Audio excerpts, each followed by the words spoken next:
This is the actual smokehouse of Terry Black's. He's giving us kind of like an unseen look. Guys, it's one thing to look. It's another thing if you're actually here and you understand how it smells, right? The aroma and everything that's coming off of the smoker. There's smoke in the air by the lights. I mean, oh, freaking smokehouse. It starts to sting the eyes. Yeah. Right? Just keep moving.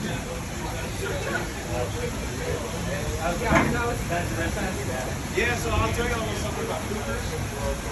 I like the inspection. So, like the Cooper L4 and stuff, that's an extension.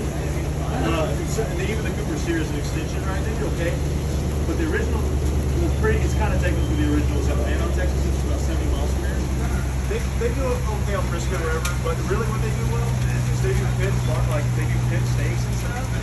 They do like a T-bone or like a ribeye. That's why I go to Cooper. Because they use like a vinegar style sauce, and if you want it, they'll just like have steaks right there, they'll take a knife and go, how much you want? Boom, cut it, and then they'll dunk it in a vinegar sauce. They do it better here. The Austin location is really good, but that's a really nice setup they have there. But the original this is a favorite thing. This is a whole other level of time and labor. Very cool, guys. Very cool. They reminded their grandfather. You know, it's one thing, I think it's actually cooler to come here after you eat because you've tasted the food and then you can kind of see like the work that goes into it and appreciate it even more, you know, so. Yes, sir. So let me explain to you guys, if you're not familiar with how a smoker works, like the whole operation, right? You got the wood that's kind of all in these racks, right? And I think they're pretty much using all the same wood, I would assume. But so you have this wood here. There's a guy who's basically keeping charge of the heat. So when you're doing barbecue on this level, you've got to really understand like how a wood fire can provide heat.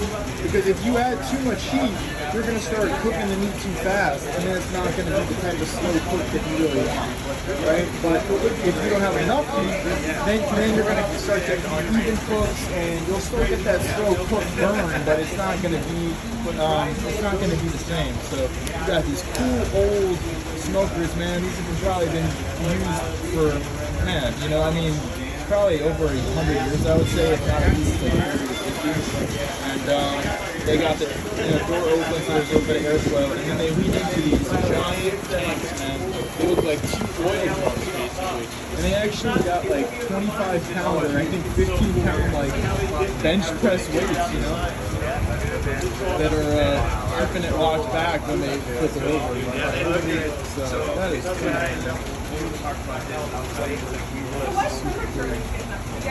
Well, so like right now, about the race is back up to about 275, but that'll be the average temperature, but it's always constantly moving up. Like roughly 250 in the early stages, then we go up to 275, and then play, and then by the time we wrap the brisket and put that paper to finish them, we'll ramp that temperature up over 300 degrees. It really never gets up to 300 degrees. Pretty good. So you said 225 is the highest. You don't want to go too hot too fast. It'll dry everything up intensely.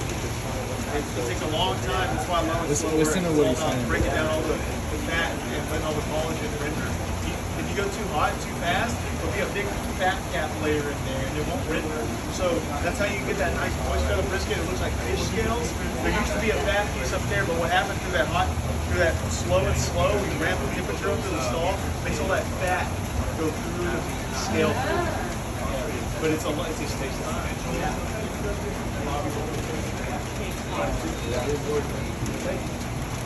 Awesome. Thanks, man. Oh, no, Thank you so much. Anytime, yeah. We appreciate it, guys. Yeah. And you guys, hopefully, you get to try some of the spots while you're here, because there is a lot of quality barbecue here. Yeah. Like, different people kind of do different things. We do the standards here, and we do them, like, we want to make sure those are perfect. Is there anywhere that we haven't tried that we should? Yeah, you're talking barbecue relatives? Yeah, see, man. Like, there's actually some, food trailer style places that are killer. Like Leroy and Lewis is just a little bit further south from here. They do a lot more cuts of meat that you wouldn't normally see, and they just kill it. They're more boutique, There's Valentina's, which is really good, but they put like a Tex-Mex spin on Texas barbecue. Huh. So they're the only people that use mesquite wood. because mesquite's very like kind of acidic and like very harsh, and a lot of people don't mess with it because it's hard on a long cook. But what they do is they work that into a Tex-Mex style, and it actually tastes really good. Like they'll take a slice of brisket and they put it in with like a really good taco with like all your peppers and all of your cilantros and pico de gallos, and it tastes really good. That's what Tex-Mex is basically, combining barbecue, Texas barbecue with Mexican food. That's right. Well, no, not necessarily. So Tex-Mex is like Mexico has like kind of like if you go to Mexico City, they're gonna have a little more a different style of cooking. Tex-Mex is like a part of that with like kind of like a Texas twang on it, you know? Okay. They kind of have their own way of doing things. It's kind of like an amalgam of different recipes. That's why it's so good, because it's like it's got like it's got your your hots and your sweets. It's got it's its own entity. Yeah. If you're trying to get some Tex-Mex, definitely do it while you're here. Like, it's its own deal. Which place did you recommend for that again? Oh, if you want so Tex-Mex barbecue, like go to Valentina's. Like they're really good. But if you want to go to like maybe just a standard style like Tex-Mex place, one of the more popular places that's just down the road is called Matt's El Rancho. It's kind of an Austin staple. I've heard of that place. Yeah. It's a good spot, man. They'll get you in, get you out. They sit you down, get your salsa at the table. As soon as you sit there, get your chips and salsa. And the next thing you know, you'll be ordering your entree to get your fajitas, get your get whatever you want. Yeah. You can go any direction you want. Okay. Yeah. You're full by the time your food gets Like, there. when I leave Texas and I try to go get like, some places you'll have it, but I forget that like I'm so spoiled by Tex-Mex my whole life that like, there's a lot of places when you leave the state, like they don't want to put as much spice in it because a lot of people are not used to that. And I'm like, no, it's okay. Like I'm from Texas, like kick the heat up, man. Like I'm used to like jalapenos, So so definitely have Tex-Mex. It might end up being your favorite food. It's one of mine. Thank you, man. Thanks. Yeah. Y'all have a good one. Yeah. Can I ask That's you? El Rancho for sure. Oh yeah. Hey, man, You're very welcome. when you're managing the fire, is there like a set amount of logs that you guys kind of like shoot for, since you're trying to keep a steady temperature? Yeah, well, it's really it's dictated by each pit. They have their own temperaments. Like, this pit here, while it's very efficient, it does use a little more wood than the other ones. But it has a bigger. You're saying it has more room for more wood. Well, it just burns more. It is what it is. Like, for whatever reason, this firebox is not as efficient as that one, but it also it's a very stable firebox. So once I get it set, it does hold really well, and it cooks really well. So you got to fool around with it a little bit more, but once you get it, it's gonna be more consistent. Yeah, I mean this one holds really well too, but it doesn't use quite as much wood, so it saves you on that. It's all. There's a lot of variables. Like, like say for instance, if I'm running like a 250-degree fire and I got a nice coal bed, well, I won't have to use quite as many logs because that coal bed's so hot. But if I'm trying to ramp that temperature up, I got to use a lot more wood. It depends on the type of wood, and how thick it is, and how much moisture it's in it.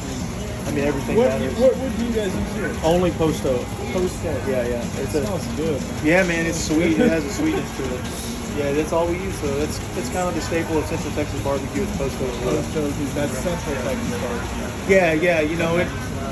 Everybody kind of has their own thing, but it's become the predominant over generations, especially here. But that's also why Central Texas barbecue is what it is. It's so good. Does post oak have a particular effect on the color of the meat, or is that a different type of wood I'm thinking of? Well, some people, maybe you could speak to that it does, but really what it does is it's a kind of milder flavor that for a long cook is not so overwhelming, but it's going to accent the meat and let the meat do the talking. Without putting so much smoke in it that You can't even taste the meat. So like, if you use mesquite, which in West Texas mesquite is very prevalent. So that's West Texas. Yeah, it's very prevalent because that's what they have, right? It's very readily available out there. But they've got oak and pecan out there. Pecan is really good too because pecan is of the hickory family, and it just burns a little hotter, a little faster. But pecan's really good. I'm from Central Texas, man, Central West Texas, and pecan is really prevalent out there. They call it pecan valley. So that's a really good wood too. But it's kind of about what you have. And fortunately for Central Texas, they had post oak, which was in the barbecue world, as far as beef is concerned, considered to be like the best, or one of the best. I'm not too familiar with the different types of wood. Sure. But yeah, It matters. you're It teaching- all matters. Yeah. Oh, I know it matters, but I'm saying like for what the regions are. Oh and no, everything. totally. Yeah, So yeah, man, yeah, it's yeah. like that's one of the troubles. Is like that's why barbecue is probably not so prevalent. Like say for instance in the Northwest, right? Yeah. I mean they got to ship woods in. But this they is don't- all coming right from Texas. Oh yeah, this is coming from like right in the area. Yeah, so if you go to like the Northwest, man, they just don't have it. That doesn't grow there. They've got like alder wood. Yeah. And you can actually smoke with that. You know, but they can smoke like fish and things of that nature. But it just is what it is. You know, it's not there. It's not growing. You know, they're not fruit-bearing trees. So post oak is a nice mellow wood that's not going to give it too much smoke, too much. Well, it's not going to give it a heavy smoke that's going to develop a lot of acidity. Yeah, so Or it's sweet. mesquite wood. Oh, yeah, definitely. It's probably like if there's a scale 1 to 5, post oak would be like a 1 to 1.5, and mesquite would be a 5. I think it's good to do the meat dealer talking, man, because like if you go to a nice restaurant, right? Anytime you're trying to really appreciate, like, well it all just depends on I think what you define barbecue as, right? Like, I'm coming to barbecue mainly for the meat, and then the wood that you use, how long you're cooking it for, like those are all other factors that are cool, and keep it different. But like primarily, like I want to taste meat. You know what I mean? So I don't know how you feel, but Oh, well, you know what? It's like this. If it's not wood, it's not barbecue. you're saying if it's not being smoked with wood, then it's not. If it's not being cooked with wood, or I mean, direct heat cooking. You know, say you burn wood down to coals, that's still barbecue. That's just a different type of barbecue. That's direct heat, like steaks and stuff. I wouldn't necessarily want to smoke steaks. You can. It's not gonna be the same thing. I would smoke a steak. but, Well, you can though. I smoked a chuck roast. Oh yeah, I smoked a chuck roast yesterday. I smoked it for about a Chuck roast, okay, yeah. Yeah. The whole roast, I smoked it and then I finished it hot and fast. But you know, a steak, you know, it's a different thing. It's a different type of muscle and it has different type of intermuscular fat. So, but yeah, to me, I think a lot of people agree with this, especially in the barbecue world. It's like this is a primitive thing. If you're not using a lot with Amen fire, to that. then you're not really good barbecue. The word primitive and barbecue, I think, could really go hand in hand. Yeah, sure, it's fine. Man, I could just stare in that fire. Like, you see me, man. I just stare at it, and it reminds me of all these memories I have with my kids back home where, I mean, we're not doing anything like this, but we just got a little grill. I'm in the Northeast. Yeah, and we'll put some, you know, some coals in there. Maybe we'll wet some, like, wood that we bought that's good, you know, smoking or whatever. But just staring right into the coals, having a couple beers with your friends. There's something magical. I guess problem, man. It goes back to the early times of human beings. I mean, that's how we developed as human beings, like just cooking food over fire. You know, that's how we developed our minds. Anyway, man, I'll let you get back to work. Oh yeah, What's your name? Steven, man. Steven, nice to meet you. Yeah, man. Same to you, man. All right, have a good day. Hey, man. How you doing? Take care. Come back and see us. Yeah, I will. Thanks for letting me film and get some footage of Oh it. yeah, man.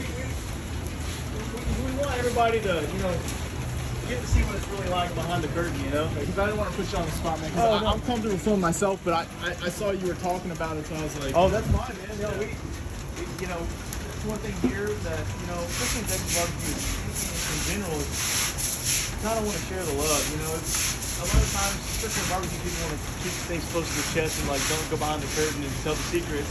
But really, the secret is right here. You know, the wood does all the talking, and we just are trying to keep the balance. You know. I like that. Yeah, for sure. Oh, yeah. You have a good day, all right? Oh yeah, take care, bro. Take care. For sure. What's up, Jeremy?